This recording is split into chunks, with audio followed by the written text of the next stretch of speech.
दोस्तों सीयूईटी के एग्जाम में रीडिंग कॉम्प्रिहेंशन करते हुए एक सबसे बड़ी चीज का अगर तुम ख्याल रख लोगे तो तुम्हें आंसर सही मिलने शुरू हो जाएंगे। वो चीज क्या है? कुछ लाइन लिखी है मैंने यहां पे, do not write which is not present. वो आंसर मत लिखो जो कि प्रेजेंट है ही नहीं उस पैसेज के अंदर, even if it seems correct. चाहे वो कितना ही सही लग रहा हो, लेकिन तुम्हें वो आंसर नहीं लिखना है, उस ऑप्शन को करेक्ट नहीं करना है जो लग बिल्कुल ठीक रहा हो, लेकिन जो पैसेज तुमने ऊपर पढ़ा उसमें उस तरह की कोई बात थी नहीं। क्योंकि most of the times confusion यहीं से क्रिएट होता है।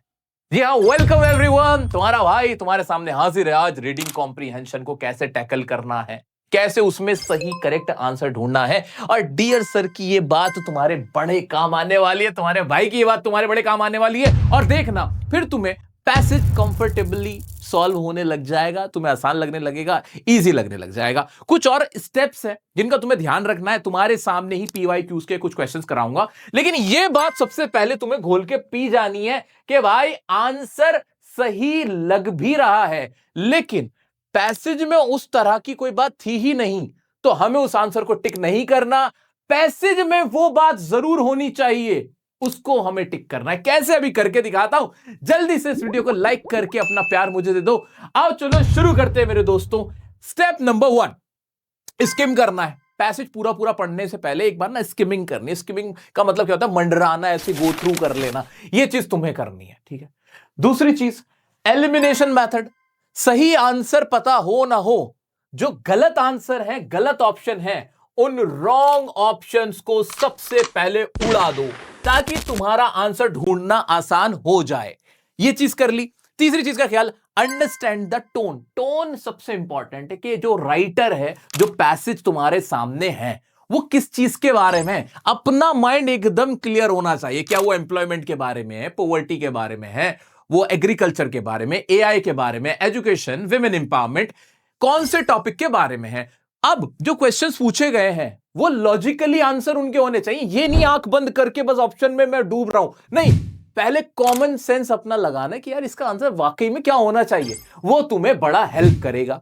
एक और चीज, वोकैब बेस्ड क्वेश्चंस। कुछ क्वेश्चंस पैसेजेस में बिल्कुल वोकैबुलरी के क्वेश्चंस होते हैं। अगर तुम्हें वोकैब आती है, तुम छट से आंसर कर दोगे, तो पैसेज में एक टेंशन तो मेरी यही खत्म है, ठीक है। तो यहां से तुम्हें बड़ा हेल्प मिल जाएगा। Last but not the least, use common sense. Common sense को कॉमन ही रहने देना, इसे स्पेसिफिक मत बनाना। बिल्कुल अगर लॉजिकल ऑप्शंस तुम्हें दिखे उसको तो सोचो भी, बट कुछ ऑप्शंस ऐसे होते हैं बच्चों वाले, बेवकूफों वाले, वो तो ऐसे उड़ा डालना, उन्हें उड़ा डालना। बिल्कुल प्रेशर में तुम्हें नहीं आना है। अब तुम्हारा सीक्वेंस क्या रहना चाहिए, कैसे अटेम्प्ट करना किसी पैसेज को, वो सुनो। सबसे पहले क्वेश्चन पढ़ना, पैसेज मत पढ़ना। क्वेश्चन पढ़ने से अंडरस्टैंडिंग हो जाती है कि भाई अब मैं ऊपर जो पैसेज पढ़ूंगा उसमें मुझे उन क्वेश्चंस का आंसर ढूंढना है। तो रीड क्वेश्चन फर्स्ट, और उसमें भी सिंपल रखते हैं, बहुत सिंपल।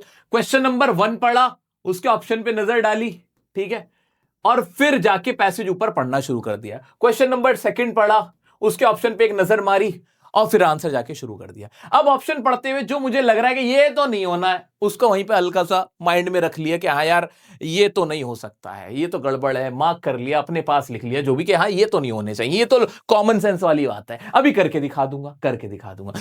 ये तुम्हारा स्टेप होना चाहिए, ठीक है। अगर इस तरह से तुम जाते हो तो तुम्हें पैसेज बहुत आसान लगता है।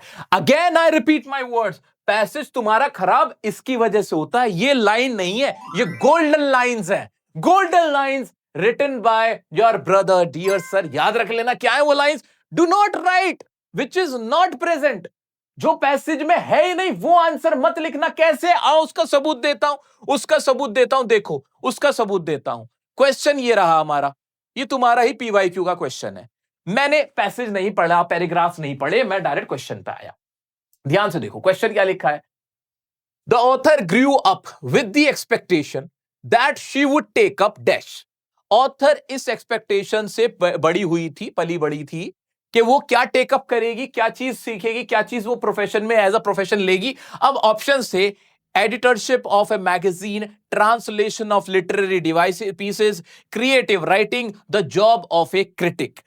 अब मैं ऊपर जब पढ़ने गया तो क्या वहां पे एडिटरशिप ऑफ ए मैगजीन का जिक्र है। अब मैं घूम गया, मेरा तो दिमाग यही घूम रहा है कि यार एडिटरशिप मैगजीन, चारों ही सेम सेम से लग रहे हैं, हो सकता है ये आंसर हो इसका।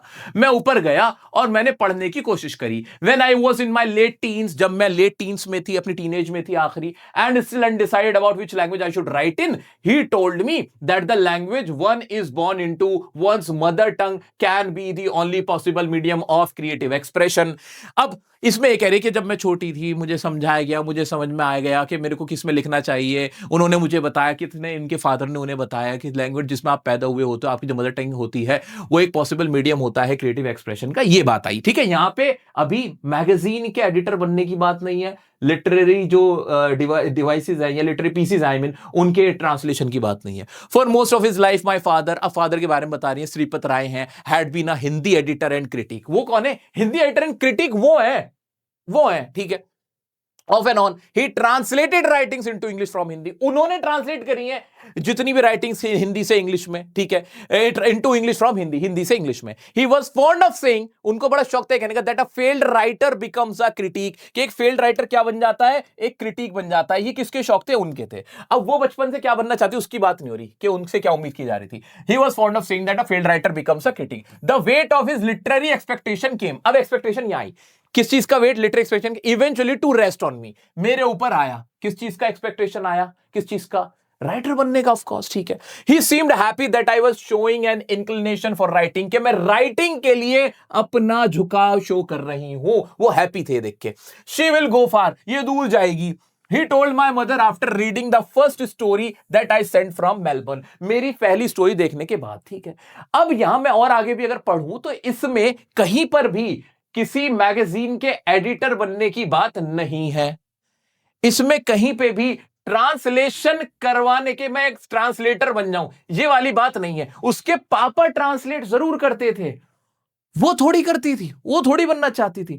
अब एज ए स्टूडेंट बच्चा क्या करता है? आप लोग गलती क्या करते हो? आप सोचते हो यार इसमें तो क्रिटिक की बात हो गई, उसके पापा क्रिटिक थे, चलो इसमें ये भी सही कर देता हूं, हो सकता है ये इसका आंसर हो यार, हो सकता है। तो ट्रांसलेशन की बात तो हुई थी, ऊपर लिखा हुआ तो है वर्ड। आप पैनिक में आके ना वो आंसर भी सही समझने लगते हो जो वहां बात हुई ही नहीं है।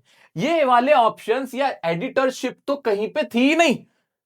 अब आप कह रहे हो सर पैसेज बड़ा हार्ड है यार, पैसेज बड़ा हार्ड है, चारों ऑप्शन सही लग रहे हैं, एडिटरशिप की तो ऊपर बात, मतलब हो सकता है एडिटरशिप बनना चाह रहे हो, मुझे तो समझ ही नहीं आ रहा, कहीं रीड बिटवीन द लाइंस वाला कॉन्सेप्ट तो नहीं है, कहीं एडिटरशिप की बात हो रही है और मुझे समझ में ना आ रहा हो। तो आप इसको भी कंसीडर करने लग जाते हो, जबकि एडिटरशिप हो सकता है उसके फादर चाहते हो कि वो एडिटर बन जाए, लेकिन ऐसी बात तो वहां है ही नहीं।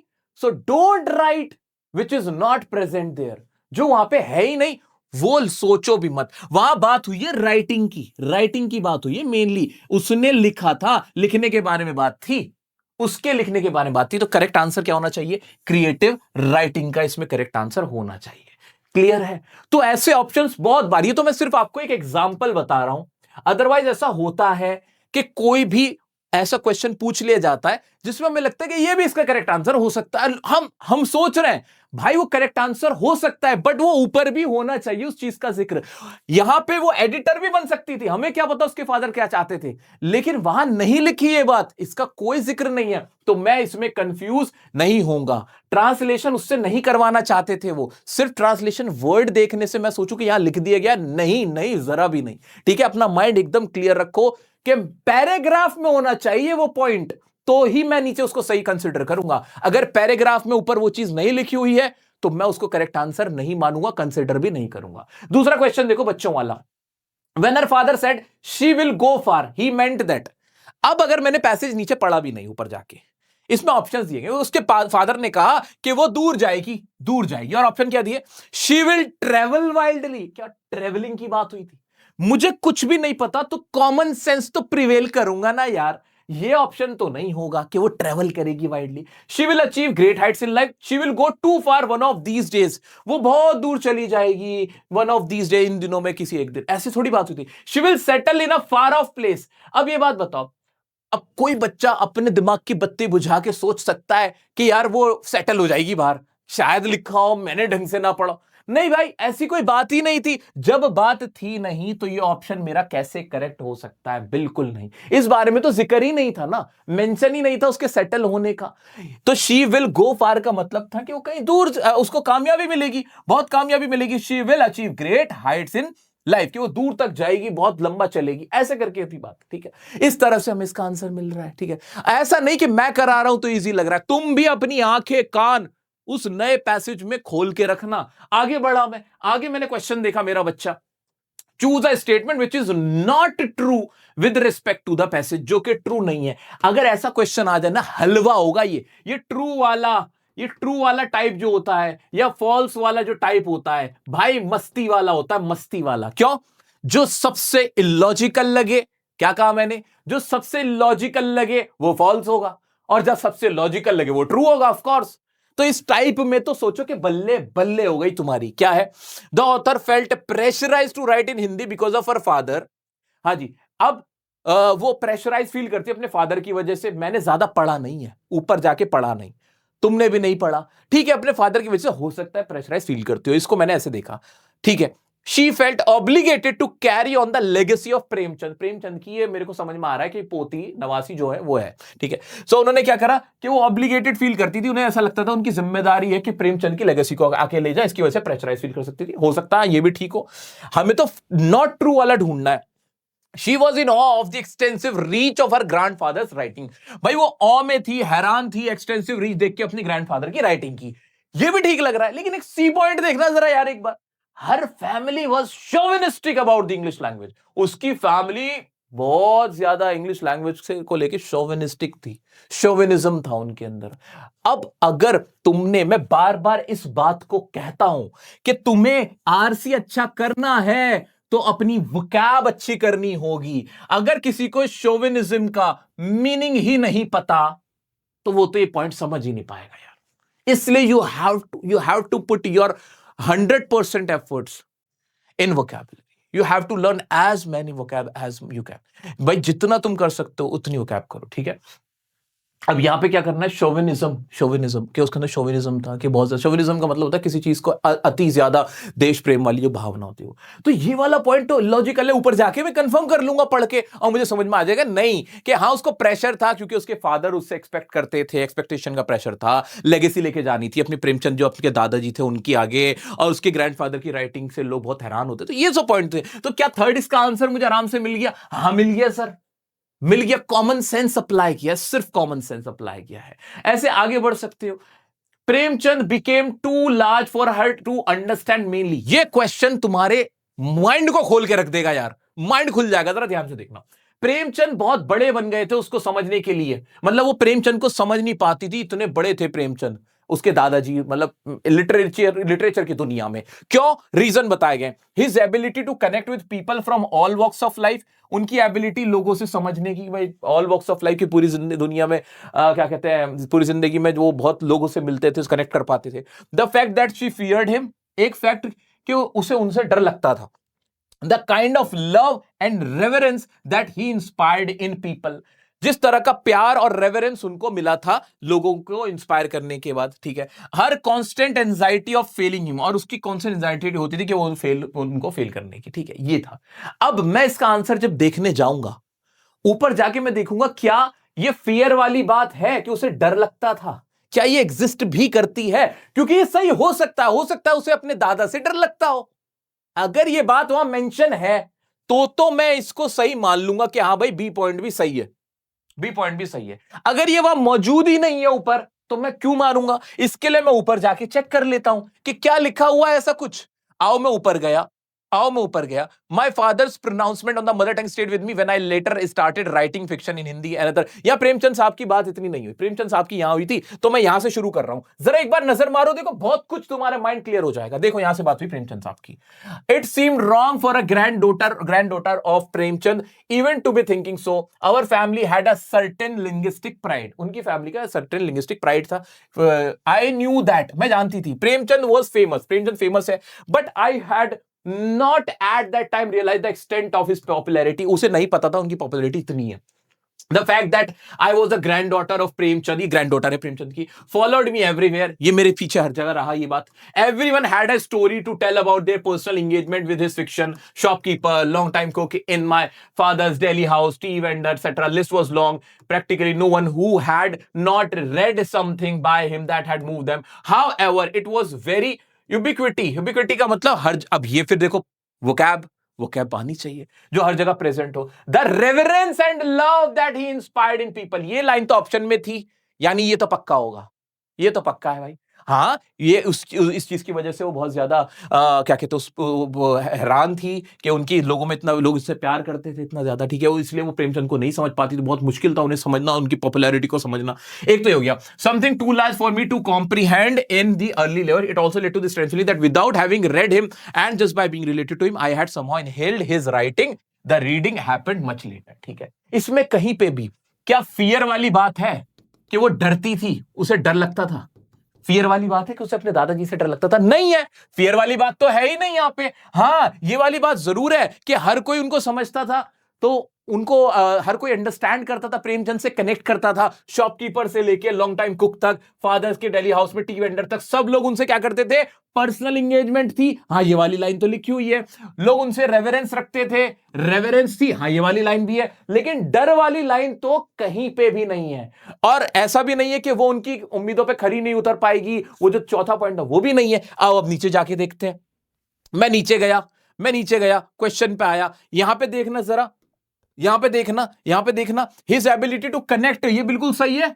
हाँ बिल्कुल, ये तो सही है कि प्रेमचंद बहुत ज्यादा बड़े आदमी थे, बहुत फेमस थे, पॉपुलर थे, वो डरते थे, डरती थी नहीं, डरती तो नहीं थी। Kind of love and average that is find in people, ये राइट होगा लाइन? हाँ ये भी होगा बिल्कुल। Her constant anxiety of failing him, ऐसी कोई लाइन हमने पढ़ी है? देखो एज अ टीचर मैं भी इसमें कंफ्यूज हो सकता हूं यार, कि ये वाली लाइन यार अच्छी सी लग रही है, her constant anxiety of feeling, but ऐसी किसी बात का ऊपर जिक्र है नहीं है। तो मैंने क्या कहा, मैंने ये तो कहा है आपसे कि जो लाइन, जो बात है ही नहीं, do not write which is not present, जो है ही नहीं वहां पे, even if it seems correct, अगर करेक्ट लगे भी, क्रॉस चेक करो कि क्या इनडायरेक्टली और डायरेक्टली वो बात है। फियर की, एंजाइटी की कोई बात है क्या? जरा सी भी नहीं। एक्सपेक्टेशन का प्रेशर हल्का फुल्का है, प्रेमचंद से फियर या प्रेमचंद का से एंजाइटी वहां कहीं कोई ऐसा जिक्र नहीं है। तो हम यहां कंफ्यूज बिल्कुल नहीं होने वाले हैं, तुम मत होना कहीं पे भी कंफ्यूज। और यहां पे फिर करेक्ट आंसर क्या हो जाएगा भाई? एक तो सी है हमारा और एक ए है, तो ए और सी हमारा इसका करेक्ट आंसर हो जाएगा। और मैं कॉन्फिडेंस के साथ फिर आंसर कर पाऊंगा, क्योंकि मैंने क्या किया है, लॉजिकल रॉन्ग, बहुत लॉजिकल रह के आंसर कर रहा हूं। चलो ये तुम्हारा एक और था ऐसे। अब जैसे यूबिक्विटी के, देखो ये क्वेश्चन आ गया, choose the correct meaning of the word ubiquity as it appears in the passage. Direct question है, फ्री के नंबर। जो कहता है ना आरसी की प्रैक्टिस करो, मैं कहता हूं वो कैप की कर भाई, वो कैप की कर मेरी बहन। क्यों? वोकैबुलरी डायरेक्ट पूछ रहा है, बता दो क्या इसका आंसर ओमनी प्रेजेंस नहीं होना चाहिए? इसको आता होगा तो कर पाओगे, नहीं आता होगा नहीं कर पाओगे। लेकिन हाँ एक फायदा ही हो जाता है, यूबिक्विटी जो वर्ड है पैसेज में कहां यूज हुआ है वहां जाके चेक कर लो। अगर ऐसी जगह पे फंस जाओ कि वो वर्ड तुम्हें नहीं पता है, पैसेज में जाके थोड़ा उससे सेंस निकाल के ऑप्शन में पुट करके देखो कि यार सेंस रिस्ट्रिक्टेड का है, अनवांटेड का है, ओमनी प्रेजेंस का है या ओकेजनल का है। ये आखिरी रास्ता होता है, ये आखिरी रास्ता है। बेटर है वो कैप अच्छी कवर करके रखो। ये नॉर्मल सा वर्ड था ओमनी प्रेजेंट का, ठीक है। एक और इसी के नीचे एक और है, फ्री विल के ऊपर कोई पैराग्राफ्स है, मुझे तो मतलब नहीं। मैं देख रहा हूं question number 7, fill in the blank with the correct option to complete the sentence. The author argue करता है that humans don't have free will because कि ह्यूमन फ्री विल को यूज नहीं करते, मतलब उनकी खुद की इच्छा जो होती है वो नहीं बता पाते या उसका इस्तेमाल नहीं करते फैसला लेते हुए। क्यों? आप ऑप्शंस देखो, our decisions are shaped by past events and environmental influences. भाई ठीक लग रहा है मुझे तो। We are born with predetermined choices that we are forced to make, ये भी ठीक लग रहा है यार मेरे को तो। We are always dictated by our mind to make irrational choices, ये भी ठीक लग रहा है। बट आंसर एक लिखना है, सर पकड़ के बैठ गया मैं तो, सर पकड़ के बैठा हुआ हूं मैं। चौथा देखा, human beings are born slaves of social concept. भाई अब तो जी चाह रहा है मैं भाग जाऊं, क्या करूं मैं, इतनी कंफ्यूजन। चारों ऑप्शन ठीक लग रहे हैं, लेकिन नहीं, मेरे भाई ने मुझे एक बात समझाई थी, उन्होंने मुझे एक बात समझाई थी, वही बात मैं दोबारा अपने माइंड में घुमाऊंगा कि मैं वो आंसर नहीं लिखूंगा जो प्रेजेंट है ही नहीं।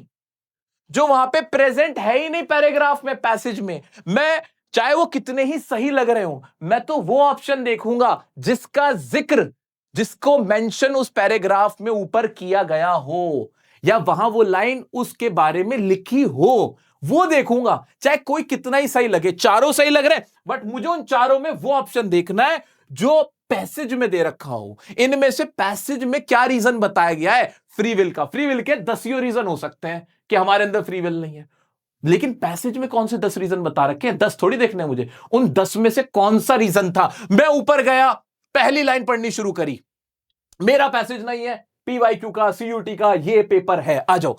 Free will is the ability to decide, देखो मेरा बच्चा, free will is the ability to decide and act free from any influence of past event और एनवायरमेंट। के फ्री विल क्या है? एक एबिलिटी है डिसाइड करने की, कि फ्री एक्ट करना है इन्फ्लुएंस से, पास्ट इवेंट के और एनवायरमेंट में से। It implies complete freedom to make our choice. Absolutely, we clearly don't have free will. We clearly don't have free will. Our decisions and actions are never divorced from our past के, जो हमारे actions होते हैं वो past से divorce नहीं होते। तो फ्री विल का मतलब हमें समझ में आ गया, बिल्कुल समझ में आ गया, कि कोई भी ऐसी फ्री विल, ऐसा एक्ट जो फ्री हो किससे? पास्ट इवेंट और एनवायरनमेंट के इन्फ्लुएंस से। ये हमें क्लियर हो गया, बिल्कुल क्लियर होगा। आगे की जो भी लाइंस हैं, ये जितने भी है कि our memories, past experiences bias and shape our thoughts and actions in the present, वो सारी आगे के लिए हैं। मेन तो मुझे समझ में आया कि हम अपने पास्ट से दूर नहीं हो पाते, इसलिए हम फ्री विल नहीं रख पाते। तो क्या क्या इसका करेक्ट आंसर यही हो जाएगा? बिल्कुल सर। क्या इस तरह का हमें दे रखा है? हाँ जी, दे तो रखा है। आ गए हम के the author argues that human don't have free will because, क्यों नहीं है? क्योंकि our decisions are shaped by past events and environmental influences. अब मुझे बताओ, जितना हमने ऊपर पढ़ा फ्री विल के बारे में कि क्यों नहीं है फ्री विल, उसमें ये वाली बात का जिक्र है? हाँ है, बिल्कुल है। क्या इसमें ये वाली इनका जिक्र है क्या? नहीं, इनका इनका इनका नहीं है, नहीं है। ये वहां प्रेजेंट ही नहीं है फ्री विल के मामले में, इनका वहां पे कोई मेंशन ही नहीं किया हुआ है। तो मैं तो इसको मान के चलूंगा कि इसका आंसर क्या होना चाहिए? ये होना चाहिए। पहली लाइन में हमें बता दिया था कि फ्री विल क्या है, एबिलिटी है जिसमें हम इससे फ्री नहीं हो पा रहे। तो इसमें यही पूछा था कि बताओ फ्री विल क्यों नहीं है? The author argues that human don't have free will because because our decisions are shaped by past events and environmental influences. ये तो रीजन था, ठीक है। अच्छा, एक क्रॉस चेक के लिए, क्योंकि तो मैं ऐसे करा, क्रॉस चेक के लिए मैं पूरा पैराग्राफ भी पढ़ूंगा ही ना, मैं एग्जाम में ऐसे थोड़ी पढ़ूंगा नहीं। हो सकता है इसका स्पेसिफिकली इनमें से कोई और सा होता। ये तो मैं तुम्हें सिर्फ एक एग्जाम्पल के तौर पे करा रहा हूं, एग्जाम्पल के तौर पे करा रहा हूं। तो हमें और श्योरिटी हो जाती कि हाँ यार, बिल्कुल इन बातों का तो जिक्र ही नहीं है। अब मैं पूरा तो नहीं पढ़ा सकता, ये वीडियो बहुत लंबी हो जाएगी, लेकिन हाँ पूरा पढ़ के देख लेंगे यार कि अच्छा इसके अलावा ये वाले रीजन कहां दे रखे हैं। ये जो 3 पॉइंट्स हैं, क्या ये पैसेज में है? अगर पैसेज में है तो क्या ये फ्री विल क्यों नहीं है, उसका रीजन है क्या? और वो आराम से मिल जाएगा, ऐसे चुटकी में मिल जाएगा। ठीक है, क्लियर हो गया? बिल्कुल क्लियर हो गया सर। और मॉक्स देख लेते हैं जरा, देखना। ये तो पीवाईक्यू था, ये मॉक था, ठीक है भाई। क्या क्वेश्चन है? ये पूरा पैसेज है, पैसेज मैं नहीं पढ़ रहा हूं, यहां पे पैसेज नहीं देख रहा हूं, डायरेक्ट क्वेश्चन पे आता हूं। 8th क्वेश्चन देखो ना इसका एक बार। Identify the activities going on in the bazaar. बाजार में क्या एक्टिविटीज हो रही थी? अब एक बाजार में क्या एक्टिविटीज हो रही होंगी? शोर शराबा हो रहा होगा, एक दूसरे धक्का मुक्की चल रही होगी, गाने बजाने हो रहे होंगे, ये तो हो रहा होगा। People walking gently giving space to others, लोग बड़े प्यार से जा रहे थे एक दूसरे को जगह देते हुए। कभी ऐसा हो सकता है? लॉजिकली तो पॉसिबल नहीं है यार, ठीक है। दूसरा, people bargaining greeting each other pushing, ये समझ में आ रहा है, हाँ बाजार में ये सब तो होता है। बेयर स्टॉल्स थे, people dressed in dull colour. Dull colour में कोई आता है क्या यार? ये बेवकूफों वाले पॉइंट है। मतलब मैंने अभी पैसेज पढ़ा भी नहीं है, ऑप्शंस देखिए, मुझे कहीं ना कहीं आंसर मिल नहीं गया है कि यार इसमें क्या सही होना चाहिए। Loud sounds of preachers mix with loud speakers blaring, ये भी मुझे ठीक लगा। तो मुझे कौन सा ठीक लग रहा है? मुझे ठीक लगा एक तो पीपल बार्गेनिंग कर रहे थे, ये वाला, और एक डी वाला। बी एंड डी का इसका आंसर होना चाहिए, तरीके से बी एंड डी इसका आंसर होना चाहिए। इसको कंफर्म करने के लिए मैं ऊपर जाऊंगा और देखूंगा कि क्या बात हो रही थी, क्या ये वाली चीज है, और वहां मुझे आंसर मिल चुका होगा। अगेन ये तो बहुत आसान है। इस तरह के मॉक्स में तुम्हें एडवाइस भी नहीं कर रहा कि तुम इस टाइप के ट्राई भी करो। जैसे देखो ना, ऐसे बच्चों वाले एकदम ही बेकार वैल्यू वाले ये वाले मॉक्स, इनको अवॉइड करना। जबकि हो सकता है एग्जाम में ऐसे ही आ जाए, बट हम प्रिपेयर करेंगे अच्छे लेवल के, जो मैं अभी करवा रहा था उस टाइप के तुम ट्राई करना, जिसमें चारों ऑप्शन सही लगने लग जाए। लेकिन जिस तरह का मैंने तुम्हें एक तरीका बता दिया है ना यार करने का, उससे ना फिर तुम्हें 4 ऑप्शन में भी समझ में आएगा कि हाँ भाई कौन सा सही है, कौन सा सही है और कौन सा नहीं है। ठीक है, आ जाओ। लेकिन एक चीज और बता दूं, एक चीज और बता देता हूं, तुम्हारे हर आरसी के अंदर 1-2 क्वेश्चन ऐसे जरूर होंगे जिनमें हलवा सा एक क्वेश्चन रखा हुआ होगा। तुम्हारे हर आरसी के अंदर एक दो टाइप का ऐसा सवाल जरूर होगा कि ट्रू या फॉल्स बता दो, इसमें बता, इनमें से सिर्फ दो सही हैं, जैसे ये वाला पेयरिंग वाला था। वो भी तुम्हारे लिए एक तरह का ना लॉलीपॉप ही है, तुम्हें खाना है बस, और कुछ नहीं करना है, ठीक है। तो एकदम काम माइंड से अगर मैं चलता हूं, बहुत आसान तरीके से चीजों को देखता हूं, और जो मैंने आज तुम्हें एक गुरु मंत्र दिया है इसको करने का,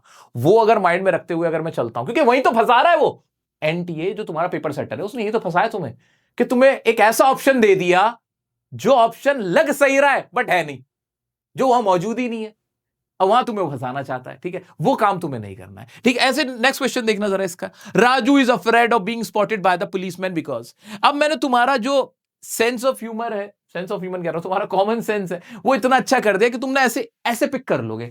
राजू पुलिस से बचना चाह रहा है, जरा ध्यान से देखते हैं कि राजू अफ्रेड है, डरा हुआ है पकड़े जाने से पुलिस के, कि पुलिस ना उसको स्पॉट कर ले, because he was not fond of policeman. क्यों? पुलिसमैन उसको शौक नहीं है पुलिस का। क्या है, पुलिस कोई मिठाई है जिसका शौक नहीं है क्या? बच्चों वाला ऑप्शन डाला हुआ है।